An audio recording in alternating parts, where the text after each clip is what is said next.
Right, so I'm in my sourdough apron, so you know what that means. I decided to try lots of people's recipes now. My starter is well established, although he's a little bit hungry at the moment. As you can see, he's dropped. Smelling a little bit like acetone, so needs feeding, but that's fine. So, I am trying Joshua Weissman's recipe today for sourdough. I'm just doing his normal loaf. This one, just the basic sourdough situation. It looks like a very, very wet dough, so I'm a little bit nervous. But first we start off by making our the leavener. So we're just taking some of this, mixing it with some wholemeal and bread flour and water. I'll leave that to do its thing for like 5-6 hours, basically till it's like doubled. For me, that's about 4 hours. And then we mix our bread. So I'll be back once I've mixed stuff. Is anyone else an eyeball kind of girl? When I feed my starter, that is. Just going in with the wholemeal. I think I'm also going to feed Scrooge a little bit of wholemeal and a little bit of bread flour, just to help him stabilise a bit. That's what I'm going to do. And also, I make my starter a little bit thicker because I find it holds itself a bit longer. So if I go a long time between baking and having to feed my starter, I have to feed it less.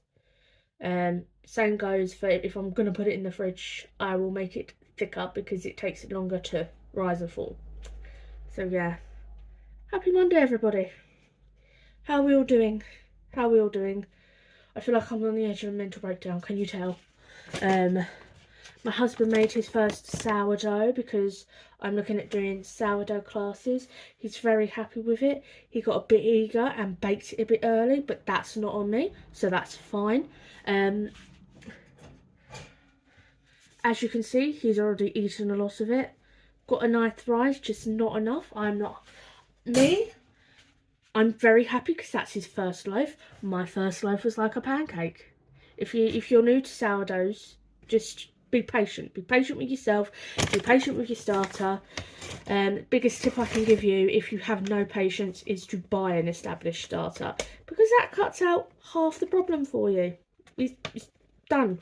The hardest bit's done. It took like nearly a month, about 28 to 30 days for my starter to be properly ready to make good loaves, good bagels, good focaccia, which I want to make next. By the way, I saw a lady make sourdough on Instagram last night. I just got stuck in the cycle and I thought that would make some amazing sandwiches for like picnics in the summer.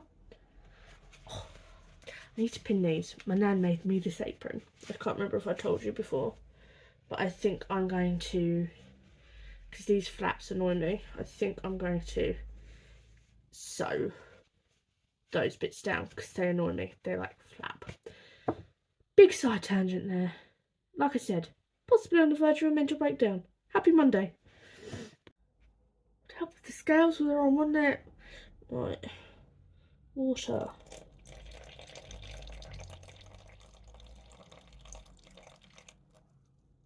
Perfection. Mix, mix, mix, mix. Yeah. Can't even remember what I was going to say, but this is a very stiff leaven. Interesting.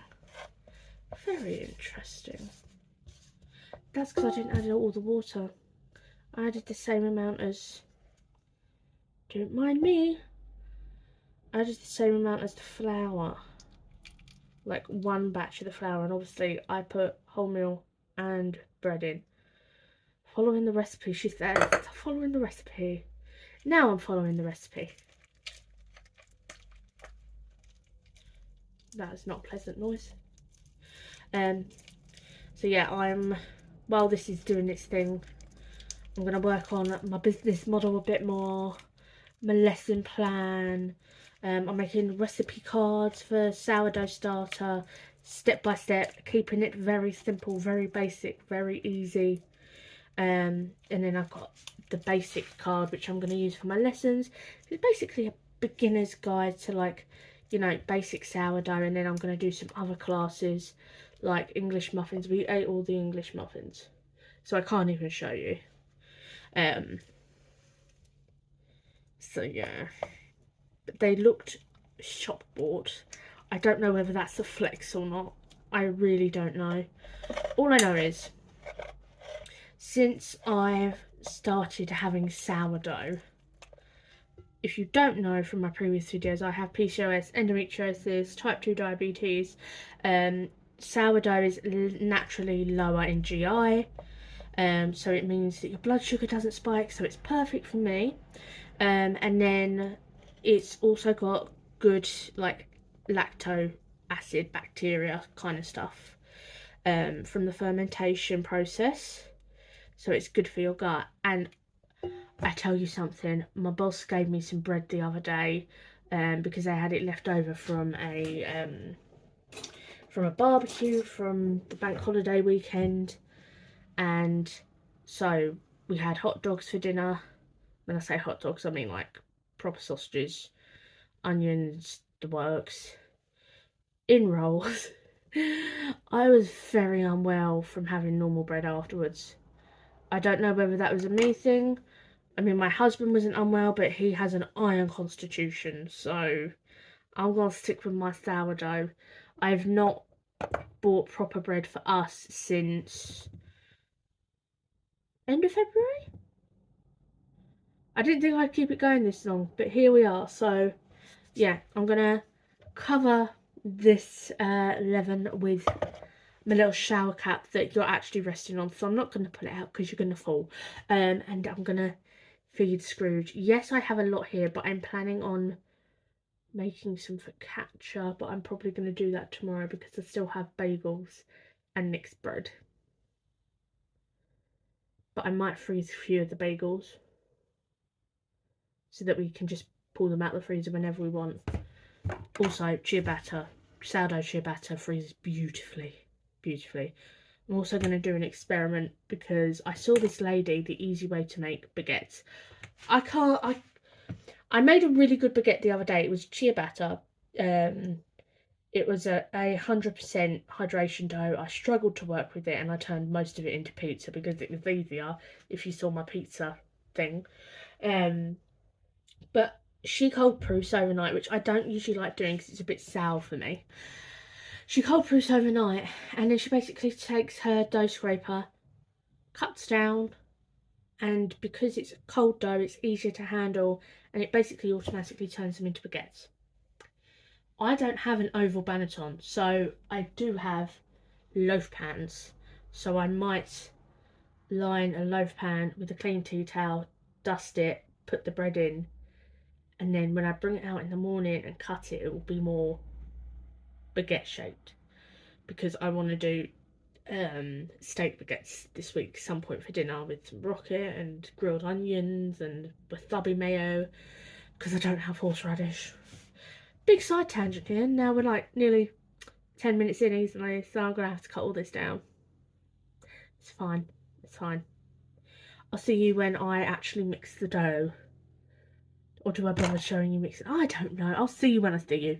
Also, I said about my bagels, so I thought I'd show you because I'm still freaking proud of them. Does it not look short bought? It looks like the ones, okay, a bit smaller than the ones you get from Costco. Because they don't look shop bought. They look like Costco style shop bought, if you know what I mean, because they bake in house. Look at that.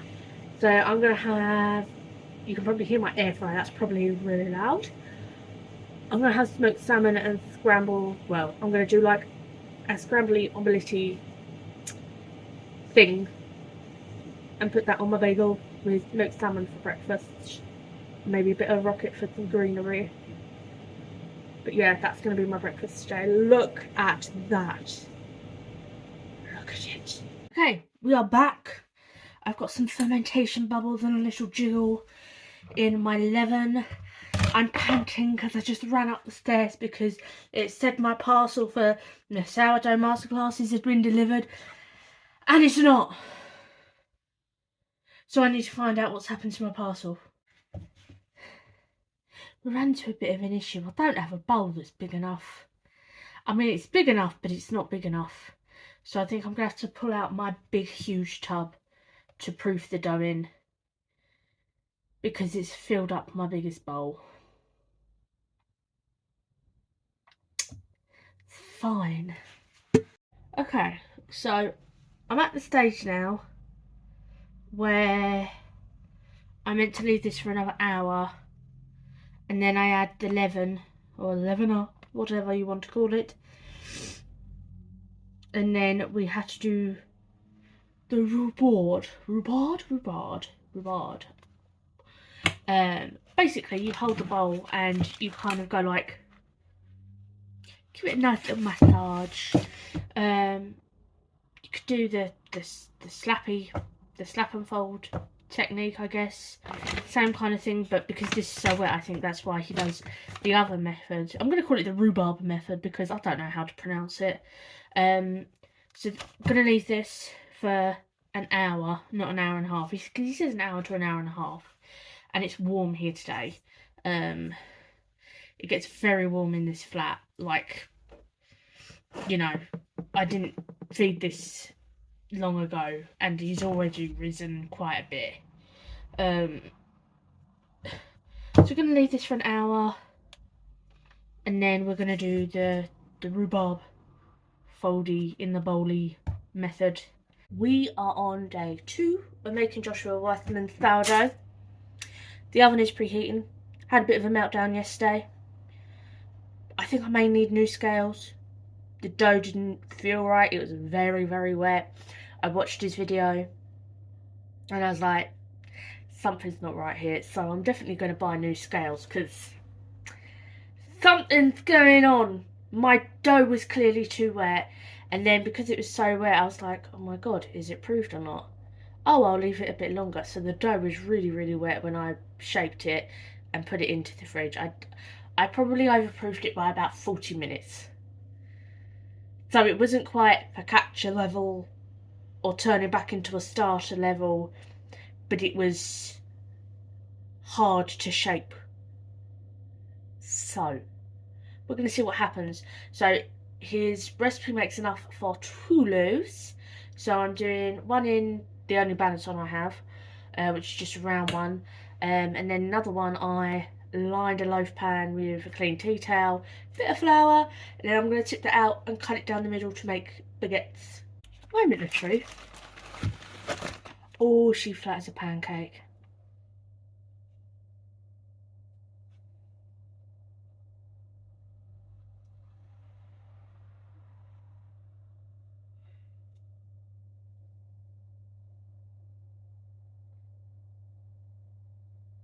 We still bake.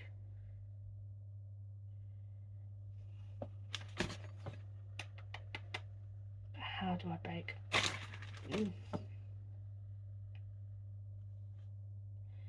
I might get some olive oil after work because I don't have olive oil. I'll put this one back in the fridge, and I'm still going to attempt to turn the other one into baguettes. Well, shaping this is going to be fun, isn't it? Let's see what we're dealing with. Well, I know what we're dealing with. We're dealing with a squishy dough is what we're dealing with.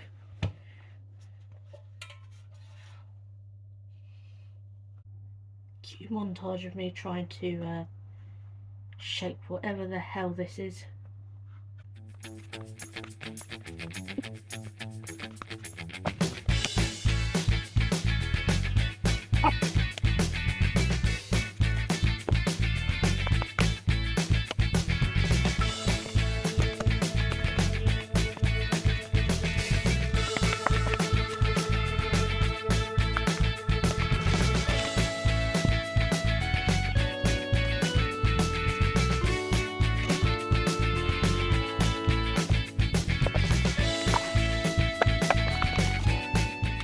Okay, so we were going to do baguettes, but it's too wet, so I'm going with shea batter because it's that kind of wet dough.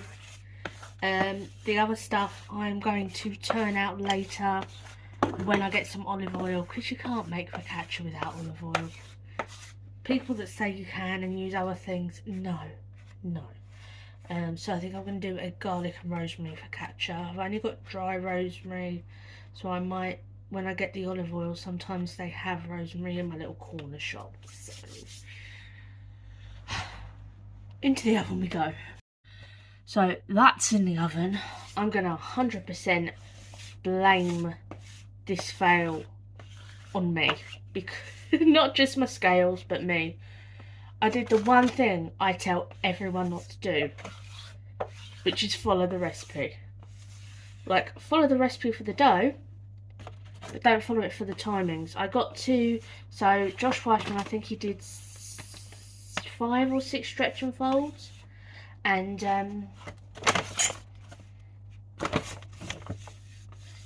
by the 6th stretch and fold I was like,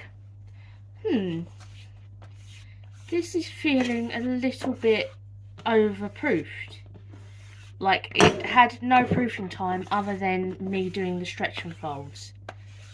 And then he was like, oh, proof for this amount of time. I was like, no, I must have to proof it longer. I must have, because I've been working it the whole time.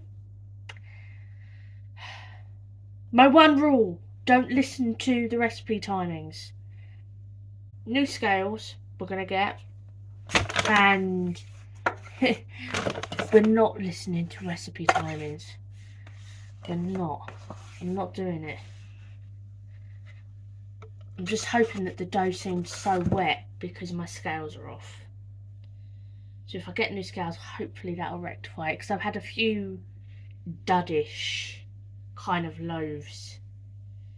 Like, I had Nick make his first loaf the other day because he was really excited. But every time I've made that recipe, because it's the one that I'm doing for the sourdough masterclass, perfect. The other day, the dough was really, really dense.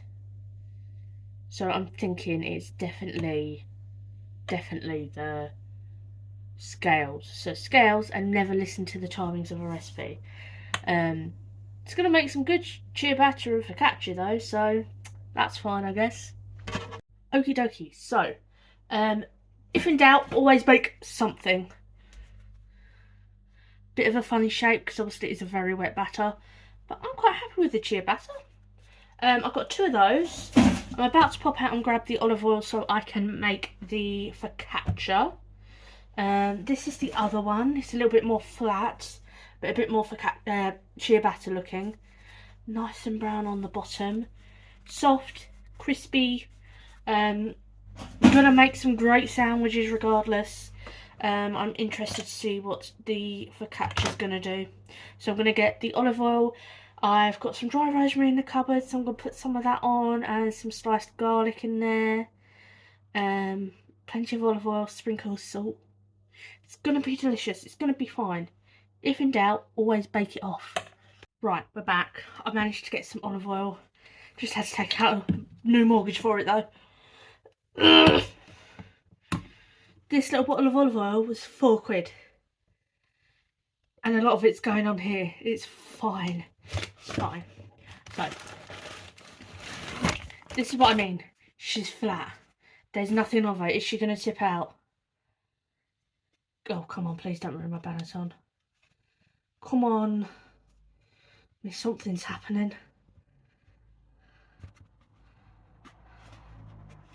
She's coming. She's coming slowly. She's coming slowly. It's fine.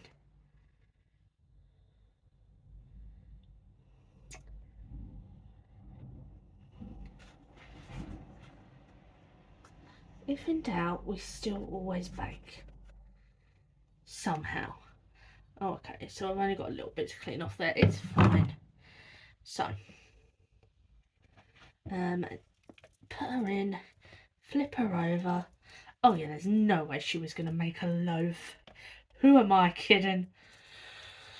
It's fine. We're going to have the best focaccia of our life and the best ciabatta of our life. Sometimes life throws you a curveball because you are stupid and you follow instructions, although you tell people not to. Ooh, we got some bubbles. Right. So I'm going to leave her to prove on the counter for a while. 1 or 2 hours, I guess. It's probably what I'm going to do. And then I might put the rosemary on now so that it has a chance to rehydrate a little bit, so it doesn't just burn in the oven.